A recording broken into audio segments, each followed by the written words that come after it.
اللهم صل وسلم وبارك على سيدنا محمد وعلى اله واصحابه اجمعين. ازيكم حبايب قلبي؟ عاملين ايه؟ يا رب دايما تكونوا في احسن حال. نعمل بقى حاجه سهله كده وسريعه وخفيفه جدا وولادنا بيحبوها. هعمل معاكم الشعريه باللبن بطريقه حلوه جدا، ويعني شويه افتكاسات كده بسيطه عشان خاطر ولادنا طبعا. نعمل لهم حاجه كويسه وحاجه حلوه. اولا هجيب معايا السمنه. حطيت هنا بتاع معلقه سمنه ومعلقه زيت واقل من معلقه زيت، شويه زيت كده صغيرين. انا حاطه معلقه سمنه بلدي وعليها بتاع معلقه زيت كده. حطيت بقى كميه الشعريه اللي انت تحبيها، يعني انا حطيت مثلا بتاع كوبايه كده او اقل، حاجه بسيطه. انا حطيت كده بالويم، ما عيرتش بصراحه. بس هحمرها بقى كده في السمنه. اولا يا حبايبي، لو لسه اول مره بتشوفوني ما تنسوش تعملوا لي لايك واشتراك في القناه وتفعلوا زر الجرس عشان يوصلكوا كل جديد. عشان خاطر اي وصفه انزلها توصلكوا على طول، يجيلكوا بيها اشعار. ويا رب الفيديو يكون يعجبكم، ومتنسوش بقى تاخدي لفه كده في القناه، وان شاء الله الوصفه دي اللي انا بعملها تعجبكم، وان شاء الله هقدر الفتره الجايه اقدم لكم برضو وصفات اكتر واكتر. بس هنا بقى احمر معايا الشعريه. بحمرها كده في السمنه، انا مهديه عليها النار. يعني انا دايما لما باجي اعمل حاجه ما بعليش النار على الاخر، ليه؟ عشان خاطر برضو الحاجه اللي انا بعملها ما تتحرقش مني وكده. بس هنا بقى كانت الشعريه بتبتدي اتحمرت معايا، لسه كان لونها اصفر ذهبي كده. لازم نغمق اللون شويه بتاعها عشان خاطر لسه لما تستوي هتلاقيها فتحت معاكي. او يعني انت مثلا لو حطيتي، انا كنت غاليه ميه في الكتل. دايما زي ما قلت لكم انا بملى كتل ميه وانا في المطبخ، وبسيبه بميه سخنه بغليه عشان لو احتجت ميه سخنه احط على طول. بس هنا بقى انا هقلب فيها شويه. بصوا هو كده لونها اصفر فاتح، بس انا مش عايزاها اصفر كده، علشان لو لونها اصفر فاتح قوي كده وجينا حطيناها وهتستوي، لما تيجي تستوي تلاقي لونها فتحي معاكي قوي. فاحنا مش عايزين لونها يبقى فاتح قوي، احنا عايزينها يا دوبك على ما تستوي تبقى لونها اللون الذهبي الحلو ده. فاحنا هنغمق اللون بتاعها شويه واحنا بنحمر. تمام. انا هنا زي ما قلت لكم، انا هنا مهديه النار عليها.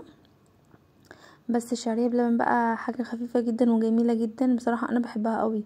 ولادي بيحبوها، بعملها لهم على طول، بنفطر بيها في اي وقت. بصراحه انا بعملها لهم وبتبقى جميله. بصوا انا هنا كنت بوريكم اللون، لونها ما شاء الله كان مدي، ابتدى يقلب على حمار كده شويه.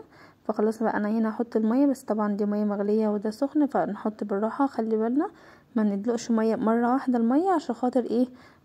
ما ترطش علينا ولا تلسعنا ولا الكلام ده. ندلق واحده واحده لما تكون الميه سخنه مع حاجه سخنه احنا بنحطها. بس انا مش هحط لها ميه كتير، انا هحط لها شويه ميه صغيرين بحيث ان هي تستوي على طول. وكده كده الشعريه اصلا ما بتاخدش سوا، تمام، ما بتستوي بسرعه زي لسان عصفور كده.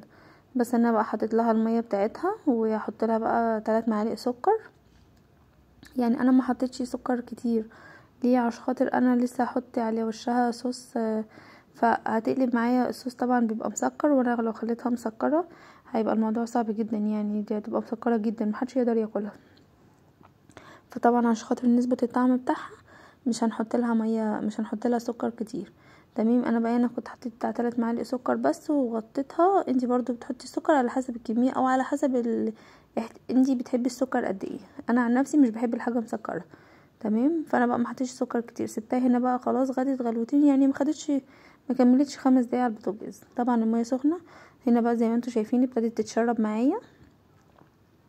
فانا ايه، هي لسه يعني لسه ما شربتش كل الميه اللي فيها، لسه يعني ابتدت ايه، فيها حاجه بسيطه. فانا هطفي بقى عليها على كده. كده كده الشعريه ما بتاخدش وقت في السوا، يا دوبك هي غليت شويه في الميه وخلاص على كده. هغطيها بقى. انا كنت هنا بس بدوقها بشوف طعمها ايه، بشوفها محتاجه سكر تاني محتاجه ايه. بس لقيتها ما شاء الله ما كانتش محتاجه اي حاجه خالص. هنا بقى خلاص انا كنت طفيت عليها، وعلى ما دفيت اللبن وسخنته وجهزت الاطباق بتاعتي رحت غرفتها على طول. بصوا ما شاء الله لونها حلو جدا، وبصراحه كان طعمها خطير. انا اخترعت كده شويه وانا واقفه في المطبخ. قلت عماله افكر اعمل ايه للولاد حاجه حلوه، وهما كمان بيحبوا الشعريه بلبن. رحت عملتها لهم وحطيت لهم كمان على وشها قشطه. وكان عندي صوص فراولة وصوص كراميل اللي انتوا شايفينهم قدامكم دول. برضو حطيت لهم برضو حاجة بسيطة كده اللي هي برضو تدي شكل حلو، وكانت بصراحة كان مدي طعم حلو جدا. احنا طبعا زي ما احنا متفقنا لا، الشعرية مش مسكرة قوي، ولسه كمان نحط عليها اللبن فبتبقى دلع شوية. احنا بقى لما نيجي نعملها من غير صوص، لا اظبطي بقى السكر بتاعها، لان انتي مش هتحطي لها سكر تاني، فاهمين؟ بس طبعا الصوص ده بيبقى مسكر، فانا مرضيش اخليها تبقى مسكرة قوي. ما تنسوش يا بنات تعملوا لي لايك وتعملوا اشتراك في القناه.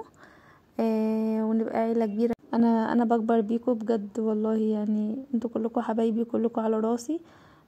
ربنا يديمكم نعمه في حياتي يا رب. وبشكر اي حد بيديني كومنت حلو، انا بفرح جدا. ربنا يكبر بخاطركم يا رب. بس هنا بقى انا حطيت اللبن، كنت مدفيه اللبن وغرفت الشعريه على طول. بس هقلب بقى اللبن كده عشان يخش في قلب الشعريه. بس وبوريكم بس كميه اللبن كانت حلوه. اللهم بارك. ولو عايزه تضيفي لبن تاني، عايزه تقللي، دي بقى ايه حسب رغبتك انت وحسب اختيارك. بس هنا بقى انا كنت خلاص عملتها وكانت حلوه جدا. وهنا كان معايا قشطه، دي قشطه نباتيه بتتباع في السوبر ماركت، مش غاليه يعني، كويسه جدا وبتبقى حلوه. بس خدوا بالكم لما تجيبوا الحاجات دي بصوا على تاريخ الانتاج بتاعها. بس هنا بقى احط معلقه قشطه هنا وهنا. هي طبعا فيها لبن، بس يعني انا حبيت ايه حاجه تطعمها اكتر يعني، فاهمين؟ كانت بصراحه مديها طعم حلو جدا الشعريه بلبن. هنا بقى ده صوص الفراوله معايا. كنت جايباه، بس يا جماعه اللي بقى عنده الصوص ده حطوه طبعا في التلاجة. انا بصوا حطيت بس كده ايه حاجه بسيطه تديها شكل كده وتديها طعم، كانت مديها طعم حلو جدا بصراحه. ده صوص شوكولاته وده برضو صوص كراميل. الصوصات دي حلوه جدا يا جماعه، الاطفال بيحبوها. ممكن تعملها لهم على اي حاجه، تحطيها على دوناتس، تحطيها على اي حاجه هما بيحبوها تحطي لهم منها. بس وهنا بقى كنت خلاص ما شاء الله كنت عملتها، كانت شكلها حلوه جدا وكان طعمها خطير بصراحه. الصوص الفراوله والصوص الكراميل ده كانوا مدينها طعم حلو جدا. بتمنى ان تكون وصفه خفيفه كده ولذيذه، وبتمنى اكون خفيفه على قلوبكم. ويا رب يكبر بخاطركم كلكم ويجازيكم خير يا رب، ويحسن ما بين ايديكم. والسلام عليكم ورحمه الله وبركاته.